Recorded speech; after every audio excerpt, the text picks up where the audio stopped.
Okay, guys, chapter 27 of Amal Unbound. Nazreen Baji insisted I not leave the confines of our rooms the rest of the day. What more did she think Shawad Sahib would do? The numbness of the initial assault now faded. The bruise deepened into my skin, along with an anger so hot it threatened to burn me alive. Why did I take Nabila at her word? Why couldn't I have at least mentioned it to Mumtaz before I dashed off at the first opportunity? There was no leaving this place, and there never would be.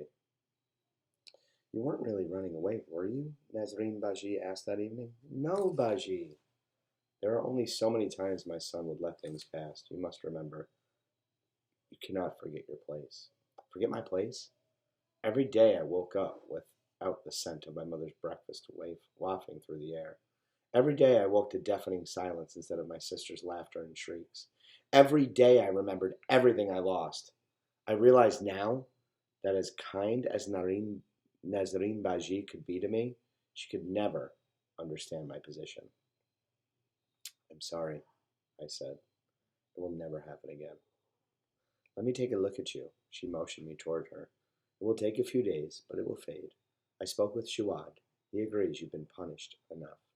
When she left to watch TV in the living room that night, I returned to my room. No sooner did I sit down than the door creaked open. Fatima stepped inside. She carried a wooden tray with a bowl of lentils. Baba sent this for you. She set the tray down on my bed. Tell him I said thank you.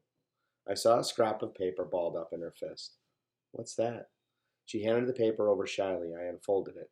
Line after line, an entire page was filled with the letter Alif. Good work, Fatima. See how fast you learned?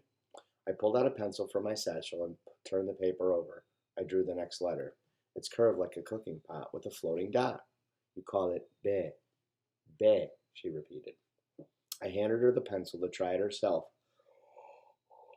When the door opened again, Nabila and Mumtaz walked in. Nabila wants to say something to you, Mumtaz said. Nabila stood by the door, her arms limp at her sides.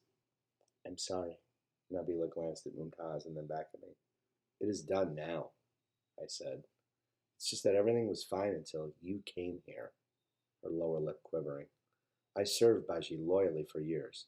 I never complained. And now? She looks past me as if I don't exist.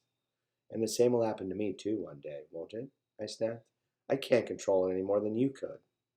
Amal's right. Nazreen chose to do what she did. It wasn't Amal's doing, Mumtaz said. Nabila, jealousy will only hurt you.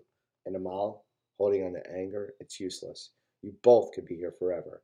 And the sooner you stop fighting and realize you are in the same situation, the easier your lives will be. You're right, Nabila said quietly. My head hurts, I said. I'd like to rest. Nabila searched my face before she followed Mumtaz and Fatima out of the room. Forever. Mumtaz said I could be here forever. I used to say the walk to the market took forever when the weather was especially hot, and that summers felt endless because I missed school.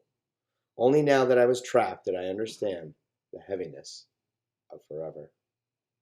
If this was to be my life now, if this really was where I'd be stuck, then I'd have to let go of what happened with Nabila.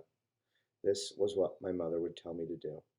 She would tell me the only one I hurt by holding a grudge was myself. But how could I let it go? The thought seemed as impossible as leaving this gated estate behind me.